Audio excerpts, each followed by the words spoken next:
Mister ഫെഡർ, താങ്കൾക്കിവിടെ ചെയ്തു തീർക്കാനുള്ളത് ചെറിയൊരു ജോലിയല്ല. അതാദ്യം മനസ്സിലാക്കിയാൽ നല്ലത്. അഡ്രിയാൻ ലൂണയ്ക്ക് പകരം കേരള ബ്ലാസ്റ്റേഴ്സിലെത്തിയിട്ടുള്ള ലിത്വാനിയൻ ക്യാപ്റ്റന് കേരള ബ്ലാസ്റ്റേഴ്സിൽ ഇനി നിർവഹിക്കാനുള്ളത് ഒരു ചെറിയ ജോലിയല്ല എന്ന് ഉറപ്പായിരിക്കുകയാണ്. അതിൻ്റെ കാരണം നമ്മുടെ സൂപ്പർ താരം തൻ്റെ പീക്ക് ലെവലിൽ എത്തി നിൽക്കുന്ന, അതിനു മുമ്പ് നിങ്ങൾ ആരെങ്കിലും ഈ ചാനൽ സബ്സ്ക്രൈബ് ചെയ്യാൻ ബാക്കിയുണ്ടെങ്കിൽ തീർച്ചയായിട്ടും സബ്സ്ക്രൈബ് ചെയ്യാൻ മറക്കരുത്.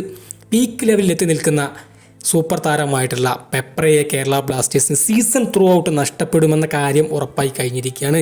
അതുകൊണ്ട് തന്നെ കേരള ബ്ലാസ്റ്റേഴ്സിൻ്റെ അമിത ചുമതല ഇനി തീർച്ചയായിട്ടും ദിമിത്രോസ് ഡെമൻഡക്കോസിനുണ്ട് എന്നുള്ള കാര്യത്തിൽ യാതൊരു സംശയവുമില്ല. പക്ഷേ അഡ്രിയാൻ ലൂണയുടെ ആ ഒരു വിടവ് നികത്തിക്കൊണ്ട് താങ്കൾക്ക് ഗോളടിക്കാനുള്ള ഒരു ചുമതല കൂടി കേരള ബ്ലാസ്റ്റേഴ്സിലുണ്ട് എന്ന കാര്യത്തിൽ യാതൊരു സംശയവുമില്ല.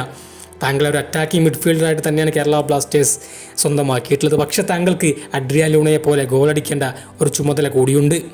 അതുകൊണ്ട് കേരള ബ്ലാസ്റ്റേഴ്സിൽ ഒരു നിസ്സാര ചുമതല മാത്രമല്ല ഇനി ഈ താരത്തിനുള്ളത് എന്നുള്ള കാര്യത്തിൽ യാതൊരു സംശയവുമില്ല. ഇന്നലെ കൊച്ചി നെടുമ്പാശ്ശേരി വിമാനത്താവളത്തിൽ വലിയൊരു ആവേശമായിട്ടുള്ള ഒരു സ്വീകരണം നൽകിക്കൊണ്ടാണ് ആരാധകർ ഫെഡർ സെർണിച്ചിനെയും അദ്ദേഹത്തിൻ്റെ ഭാര്യയെയും കുഞ്ഞിനെയും സ്വീകരിച്ചത്. തീർച്ചയായിട്ടും അത് കാണുമ്പോൾ ഒരു ബ്ലാസ്റ്റേഴ്സ് ആരാധകൻ എന്ന നിലയ്ക്ക് വലിയ രോമാഞ്ചം വന്നൊരവസ്ഥ തന്നെയായിരുന്നു.